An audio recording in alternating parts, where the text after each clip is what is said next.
दोस्त कल्पना करी रउआ एगो होटल में रात बितावे गइल बानी। सब कुछ सामान्य लागता, बाकी अगला सुबह जब होटल के दरवाजा खुलता त अंदर एगो ऐसन नजारा मिलेला जे पुलिस के भी हैरान कर देला। कमरा पूरा अस्त व्यस्त, दीवार पर खून के निशान आ बीच कमरा में एगो आदमी। बाकी सबसे डरावनी बात ई रहे कि वो आदमी के साथ आखिर भइल का रहे। ई बात आज तक केहू न जान पावलस। लगभग 90 साल बीत गई, बाकी कमरा नंबर 1046 के रहस्य अजुओ दुनिया के सबसे डरावना अनसुलझा मामला मानल जाला। आज रउआ वही रात के पूरा कहानी सुनब। यकीन मानी आखिरी 2 मिनट सुन के रउआ के रूह कांप जाई। जनवरी 1935 अमेरिका के एगो मशहूर होटल। एक आदमी होटल में आवेला, नाम बतावेला रोलैंड टी ओवेन। बाकी ओकरा बारे में केहू कुछ ना जानत रहे, ना परिवार, ना दोस्त, ना असली पहचान। होटल स्टाफ के एगो बात शुरू से ही अजीब लागत रहे।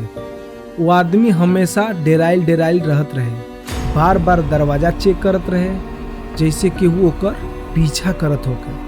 वो होटल के कमरा नंबर 1046 में ठहरलस। रात भर ओकरा कमरा से अजीब आवाज आवत रहे, कबो झगड़ा जैसन, कबो फुसफुसाहट जैसन, कबो भारी चीज गिरावला के आवाज। जब रात के लगभग 1:30 बजल, होटल के एगो कर्मचारी गलियारा से गुजरत रहे। अचानक कमरा नंबर 1046 से एगो तेज सुनाइल पड़लस, बचाओ। बाकी कुछ सेकंड बाद सब शांत हो गई। कर्मचारी सोचलस शायद कोनो झगड़ा भइल होखे। बाकी जब दरवाजा खटखटौलस, अंदर से आवाज आई, हम ठीक बानी। सुबह जब नौकरानी कमरा साफ करे पहुंचतिया, दरवाजा थोड़ा सा खुलल रहे। अंदर घुसते ही ओकर होश उड़ गई। कमरा अन्हार में डूबल रहे, फर्नीचर उलट पुलट भइल रहे, अब बिस्तर पर खून के धब्बा मौजूद रहे। वही सब देख के बिल्कुल डरा गई। ओकरा समझ में ना आयल कि हम का करी। जब तक ओकरा समझ में आयल तब तक ओकर होश एकदम उड़ चुकल रहे। वो बाहर निकलस कमरा से और जाके जो मैनेजर है ओके बुलौलस। वो जब आके मैनेजरो देखलस तो मैनेजर जनाइल कि बेहोश हो जाला। ऐसन उजा सीन ही रहे, माने जितना लोग भी होटल में अफरा तफरी मच गई, पूरा बवाल हो गई। और जौन कर्मचारी रात के ओके देखले रहे कि ऐसे रिएक्ट करत रहे, उहो कहलस, बतैलस मैनेजर के। तो मैनेजर तुरंत पुलिस के बोलैलस। जब पुलिस आइल और उजा जांच शुरू कर देलस, सबकरा से धीरे धीरे पूछताछ करतिया, जे कर्मचारी रहे कि का भइल रहे, का ना भइल रहे, और सब आपन आपन जवाब देत रहे। बाकी जितना जांच आगे बढ़ल, रहस्य उतना गहरा गई। होटल में रोलैंड नाम के कोनो रिकॉर्ड ही ना मिलल। सबसे एगो खास बात ई रहे कि जौन उ नाम लिखोले रहे उ नाम ही गायब हो गए रहे। जौन पता उ लिखोले रहे उ भी नकली निकलल। जौन लोग ओकरा से मिले आयल रहे वो लोग के पहचान आज तक ना हो पाई। कहल जाला कि ओकरा से लोग एगो दूगो मिले आए रहन रात के, और उ लोग जौन भी नाम लिखोले रहन, पता लिखोले रहन, उ आज तक कबो मिलबे ना कइल। वो पता पर गैला के बाद वो एकदम गलत फर्जी बतावल गई, और वो आदमी के शकल देख के सब कुछ मतलब वैसन के उके देखले ना गई। बाकी जवाब एको ना मिलल। जैसे ही कोनो आदमी अचानक आइल, अब बिना आपन असली पहचान बतौले इतिहास बन गई। आज लगभग वो बात के 1 सदी बीत गई। कमरा नंबर 1046 के रहस्य अनसुलझा बा। आज भी ना पुलिस सुलझा पाइल, ना केहू भी ओकरा के एकदम साफ बंद कर गयल गई। कई लोग मानेला कि इस साधारण अपराध ना रहे। कई लोग कहेला कि वो आदमी कोनो गुप्त मिशन पर रहे। आ कुछ लोग तो ई तक दावा करेला कि होटल में अजुओ ओकर साया देखल जाला। बहुत दिन बाद एगो आदमी इंटरव्यू देत रहे, तो जब वो होटल के सच्चाई बतैलस तो कहत रहे कि हम रात के जब हमारा सुतल रही तो 2-3 ढाई बजत रहे, हमारा नींद ना होत रहे। तो थोड़ा सा हम बाहर निकलनी, हमार कमरा वो कमरा से लास्ट वाला रहे और वो कमरा बीच में रहे। तो जब हम थोड़ा सा बाहर निकलनी, मतलब टहले खातिर, काहे नींद ना लागत रहे, सोचनी कि थोड़ा सा टहल ली, गलियारा में हवा आई और थोड़ा सा मूड फ्रेश हो जाए।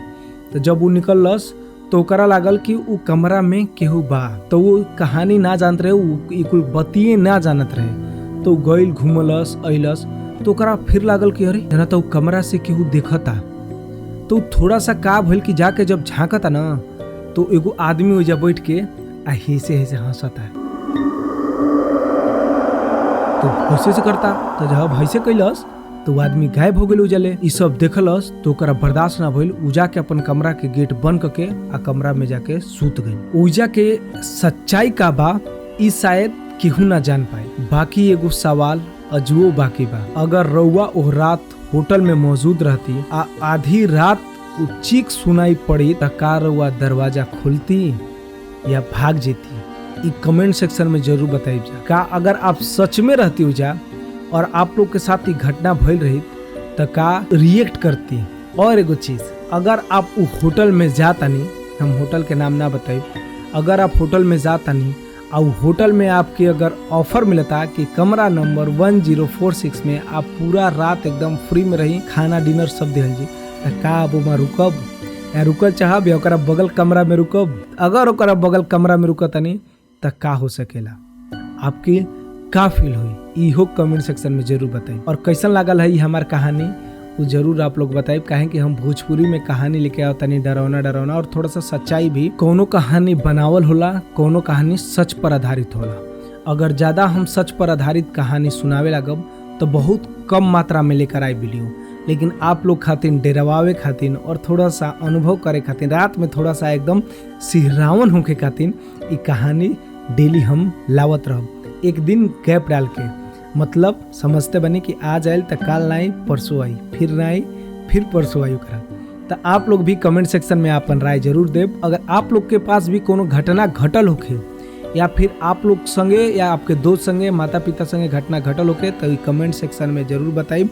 आ लिंक एगो देतानी ओकरा पर साझा करब और हम जे भी ऑडियंस बा ओकरा संगे अपन बात शेयर करब। अगर वो अच्छा लगी ऑडियंस के तो ऑडियंस भी भेजी और आपके सहयोग हमरा के बहुत ऊपर तक ले जाए। हम इतने चाहब कि बस थोड़ा सा आप सहयोग करी और वीडियो के लाइक शेयर एंड सब्सक्राइब जरूर करो।